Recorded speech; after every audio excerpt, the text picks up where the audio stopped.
I'm Pat Doris. Welcome to The Story. All the ways to communicate with us right there at the bottom of your screen. You can email us. The address is thestory@kgw.com, or you can use the hashtag TheStoryKGW on Twitter, or you could just give us a call and leave a voicemail. Our phone number is 503-226-5090.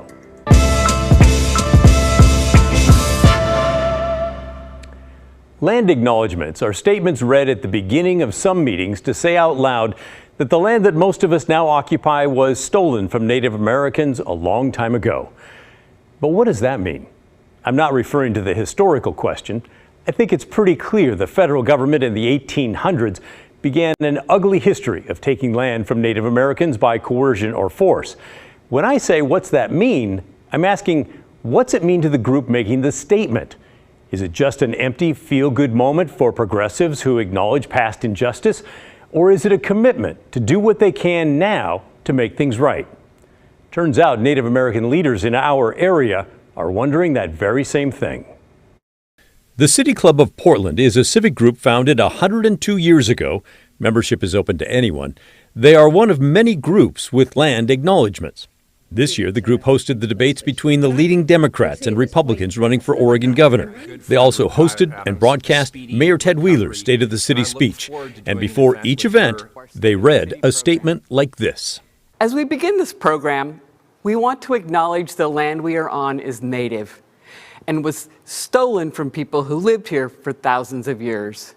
Together, we recognize their unbreakable connection to this land, and we honor their resilience and the hope of their ancestors and the hope of future generations. Land acknowledgments like that started roughly 3 years ago in Oregon. Native American leaders have mixed feelings.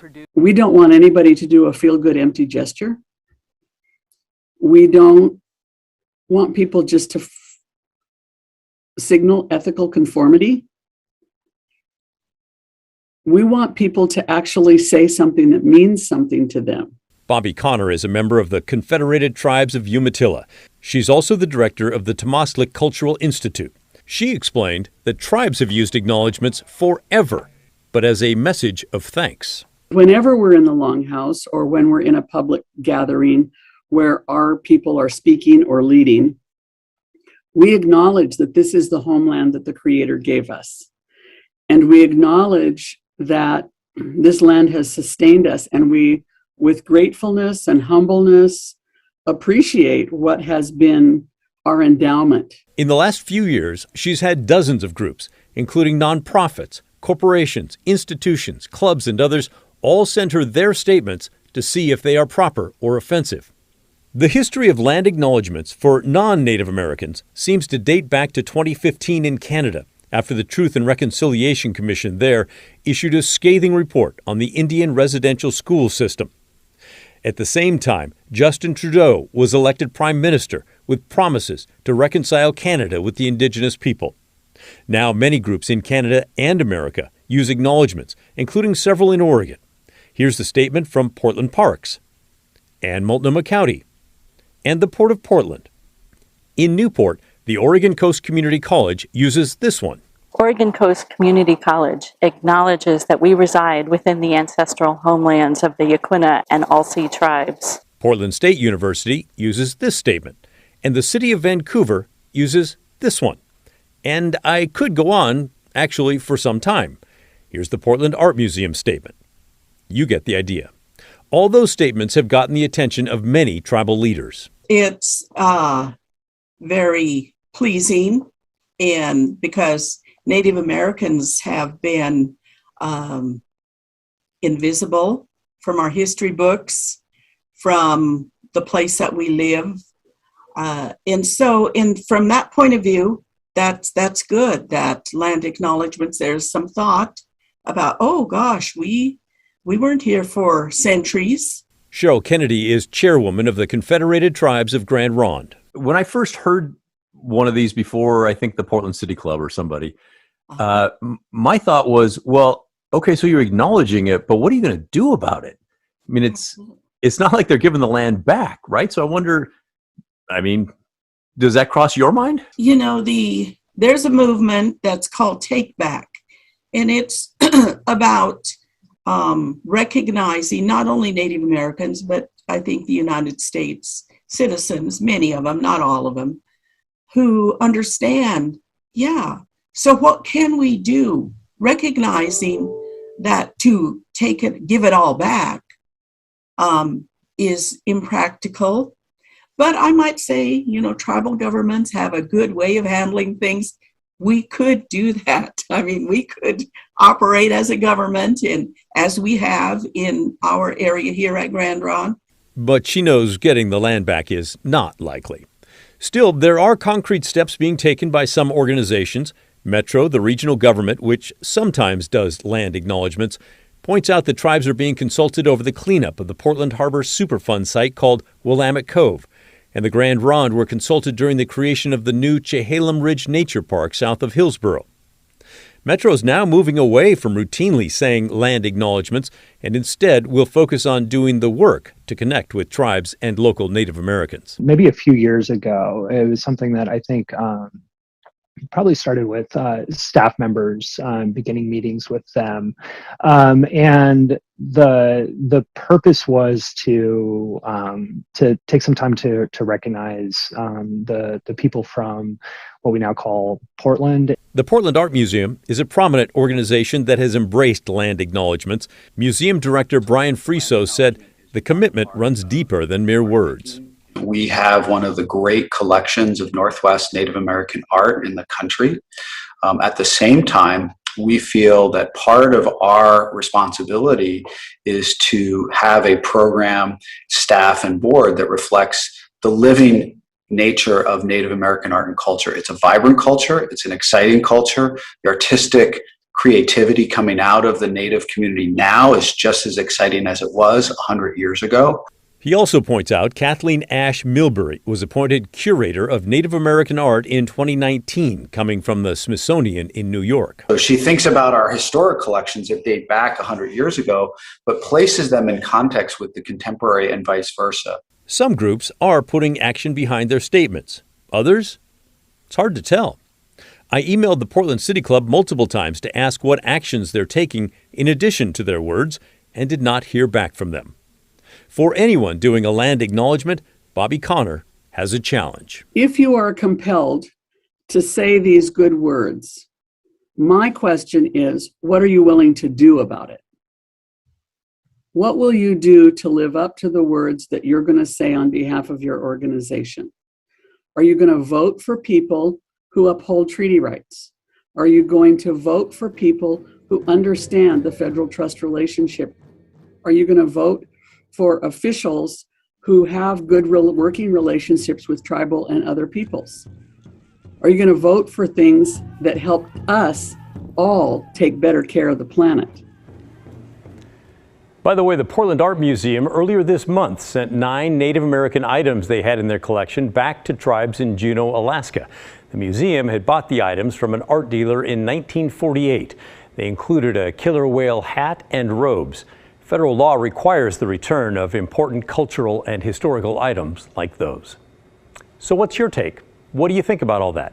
Have you seen other examples of land acknowledgments? Let me know. Do you think they're a good idea or a bad idea and a waste of time? Let me know about those too. I'd love to hear your thoughts. Email me at thestory@kgw.com or call and leave a voicemail, 503-226-5090. For this week's Hey Help campaign, we're asking you to donate to Native American Youth and Family Center. They're a nonprofit serving the Native American community in the Portland metro area. They offer programs for families like camps, college and career fairs, early childhood programs, and foster care services. If you want to help out, just hold your phone's camera up to the QR code on your screen right now, or you can go to kgw.com/heyhelp. Right now, they're trying to raise $50,000 for scholarships to help Native American students go to college. Oftentimes, they need these low barrier scholarships. Sometimes kids come to us with a lot of academic challenges that reflect in their grade point averages, and they aren't eligible for even other scholarships that are for students that have struggled, right? I've seen GPAs on those scholarships. And sometimes I've worked with students in the past, to be honest with you, that have had a 1 point something when they came to me, that were incredibly successful in their college endeavors, met their goals in record time, got tons of scholarships, But if we hadn't given them that chance and, given them the opportunity to apply for a scholarship that didn't have a minimum GPA requirement, they may not have been so successful. How can you not support a program like that? Here's the QR code again. This is a micro donation drive. Feel free to give any amount, no matter how small. Search for a superintendent in a tiny Oregon school district has gotten pretty heated. One candidate was pressured to withdraw after a right-wing social media campaign. And a doctor in Washington who sold COVID vaccine exemptions is now accused of a lot more, like treating patients while drunk, sexually harassing employees, and pretending to shoot staff with a loaded gun. Those allegations, if true, certainly suggest that patients may be at risk. When the story continues.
Welcome back. Keep sending your questions and comments to the story at kgw.com. I see some rolling in already on those land acknowledgments.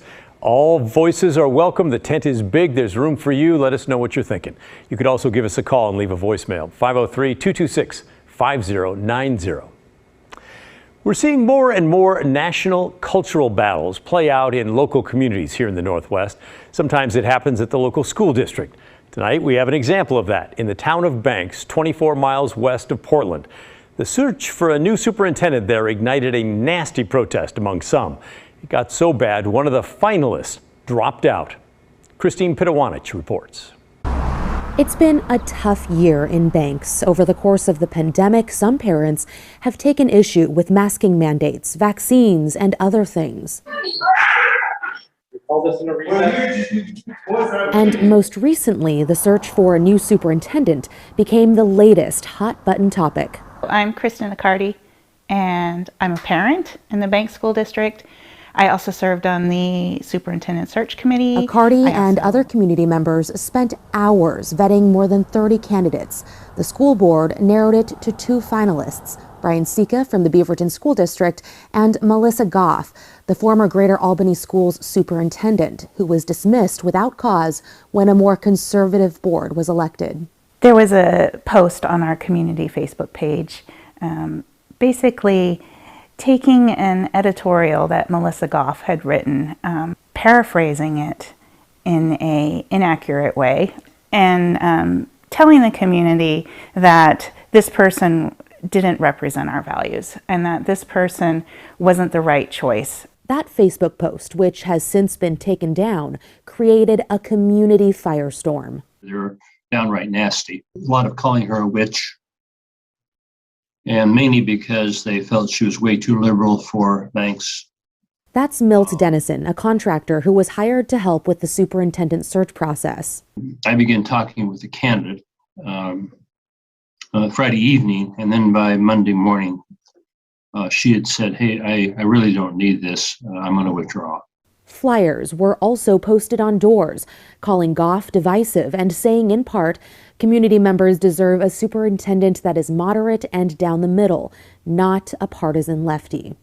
It turned into an inflammatory smear campaign.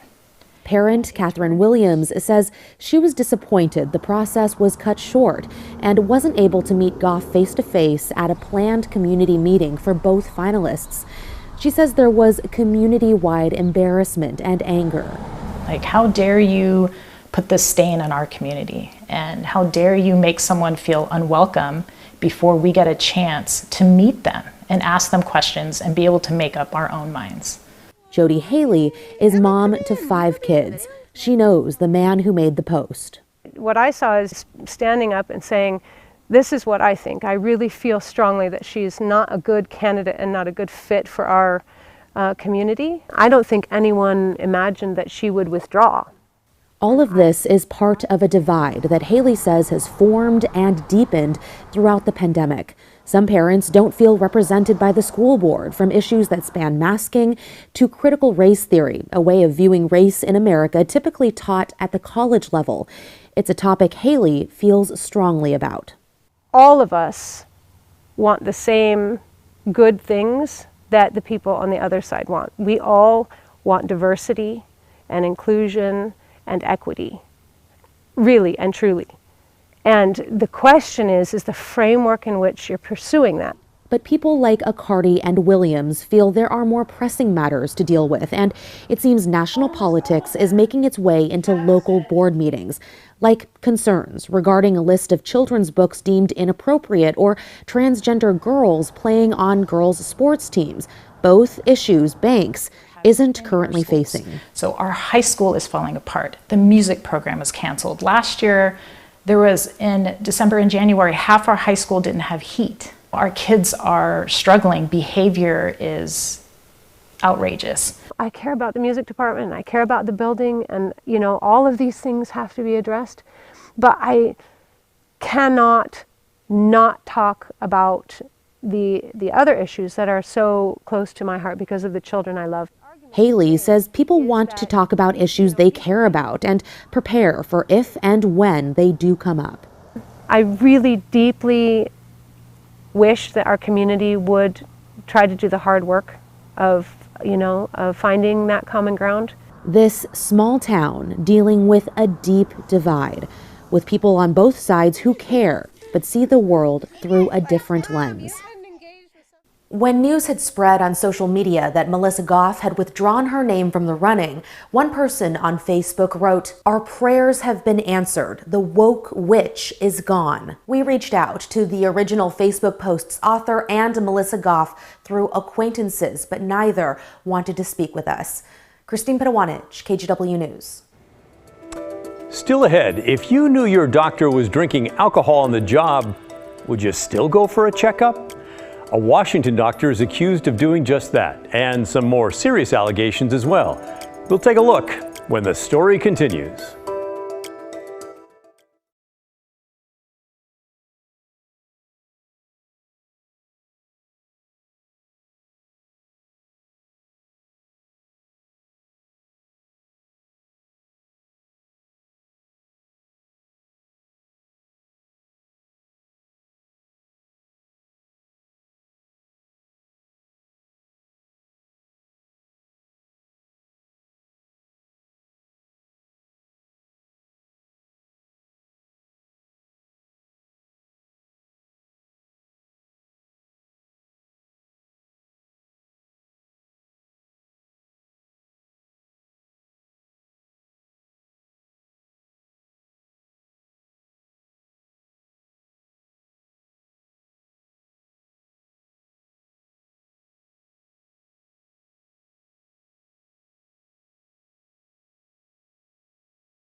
Last year, we brought you the story of a doctor in Washington state who was caught selling COVID vaccine exceptions to patients even if they didn't qualify for one.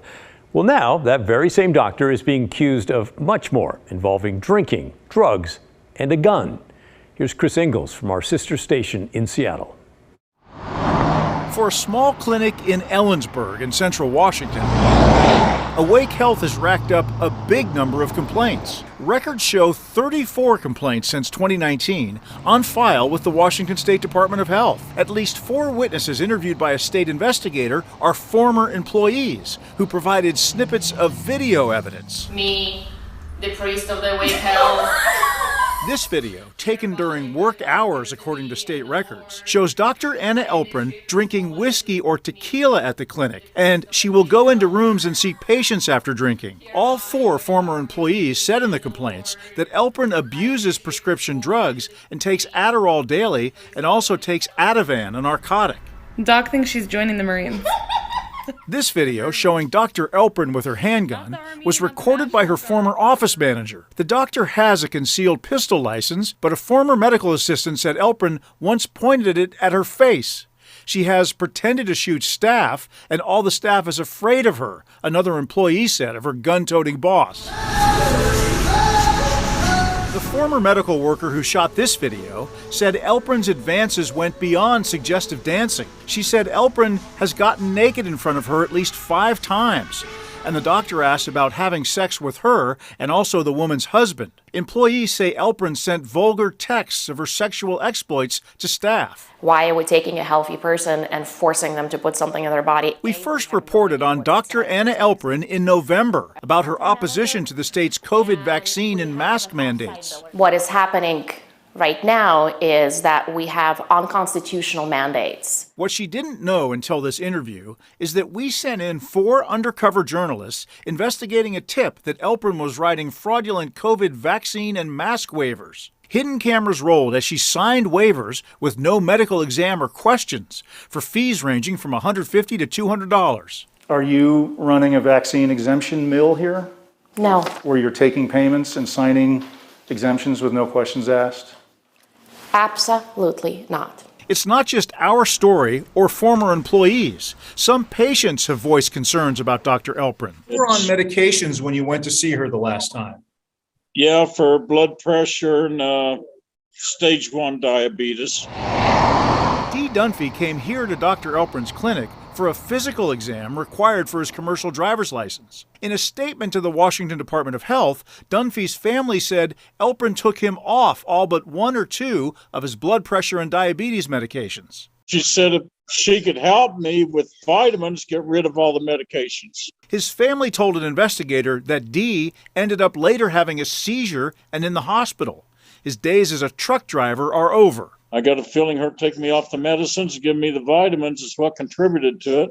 But I got no proof. The doctors, they don't seem to know what caused it. Although it's not clear what caused Dee Dunphy's turn for the worse, Elprin's former office manager says his case and a lack of patient care caused her to quit last year. The state's investigation is continuing, but it does have the power to suspend Elprin's license in the meantime. So I think it's troubling that there were allegations, which it sounds like were investigated, that did not result in more protections for the public. This sounds like a case where the board should act and act fast. These professors, nationally recognized experts on medical law and discipline, question the state board's decision to allow Elprin to continue seeing patients. Laser hair removal, sweets. As a doctor of osteopathic medicine, or DO, Elprin's fate is decided by the Osteopathic Medicine and Surgery Board. A letter from the Attorney General. We have that. Can we pull that up? These appointed board members, most of them DOs themselves, meet in closed-door sessions to determine whether a doctor's license should be restricted in the face of a complaint. That's you signing the documents right there, Doctor. 37 days after our original story aired last year, the board voted to temporarily restrict Elprin from issuing any COVID-related waivers, but she is still free to see patients and prescribe drugs. I think that's concerning because those allegations, if true, certainly suggest that patients may be at risk. It seems that a reasonable medical board looking at this thing would at least temporarily prevent her from having access to patients and treating patients. The Osteopathic Board takes the allegations against Dr. Anna Elprin very seriously, a spokesperson said in response to King 5's request for an on-camera interview. There are multiple active and pending investigations related to this provider. As such, we are unable to accommodate the request for an interview. Several individual board members we contacted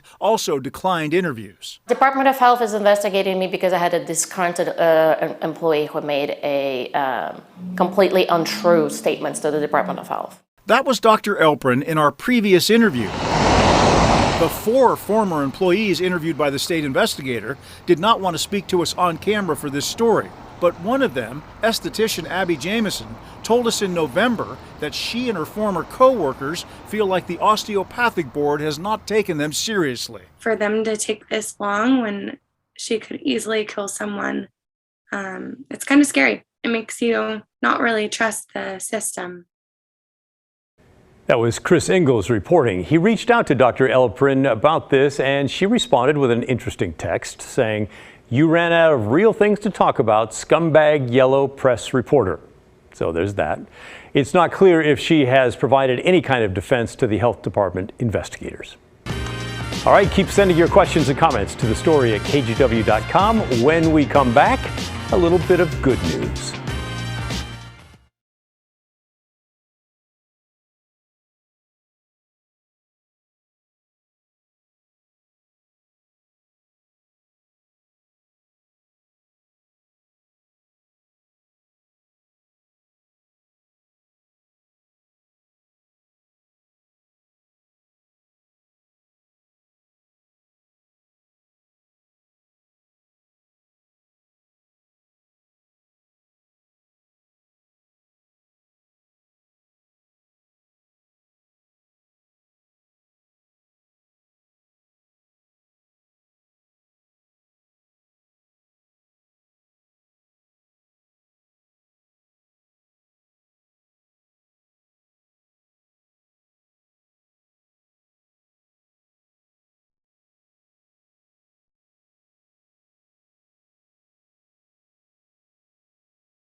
Let's wrap up with an occasional series we do where we ask you to tell us some of your good news.